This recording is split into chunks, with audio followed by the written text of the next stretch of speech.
most of the people who are tackling that one about to the Lord a day is like 1,000 years, 1,000 years like a day, are skipping one vital link in understanding it.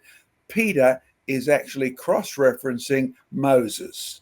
In Psalm 90 and verse 4, Moses writes, yes, you heard me right, there is one psalm in the Bible by Moses, Psalm 90, and in verse 4 he says, to you, O Lord, 1,000 years in your sight is like a day gone past, like yesterday, right?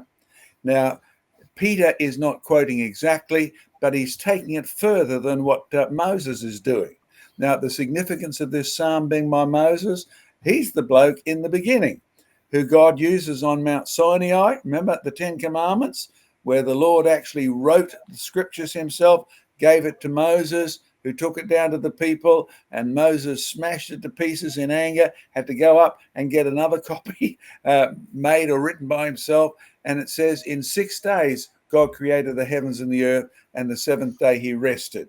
Now, this is the connection. Peter, talking about to the Lord, a day is like 1,000 years, 1,000 years like a day. Cross-reference Moses, who's referring specifically to the Lord, who, like, 1,000 years in his sight is just like yesterday gone past, and back to creation in 6 days. The Lord made the heavens and the earth and the seas. Now, if you want to take it from Peter's end, it's very simple. Any of you who've studied literature know that people's doing one thing. Peter is doing one thing. If to the Lord a day is like 1,000 years and 1,000 years is like a day, he's just said God is outside of time. It's a standard sort of literary form. A this way, B gives this way. You're really saying this is irrelevant to the person in discussion. To those of us who are familiar with Scripture, we go on one step further and we look in Psalms, and Moses says to the Lord, yesterday's just like 1,000 years, or 1,000 years like yesterday. And then he goes on and makes the point, teach us, O Lord, to number our days. So for those of you who are listening to this, you make sure you're keeping track of your days, because you don't have 1,000 years on this planet.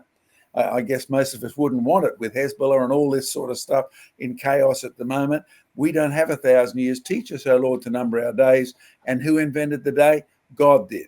It's outside of him because he's not subject to days, right? He's not subject to time. So the only measure of the day is, this is the day the Lord has made, the first day of the week, a Sunday, when creation occurred. You heard me correct.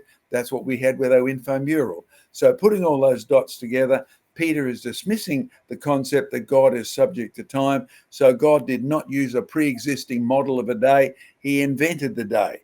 And as I love to tell people, with the world going round and round, it's been copy, paste, copy, paste, copy, paste. God ever only invented one day. And that was the day that he made. And that's the day which we set aside now to worship the Creator, the Lord's Day, Sunday. We call it the Lord's Day because he invented it.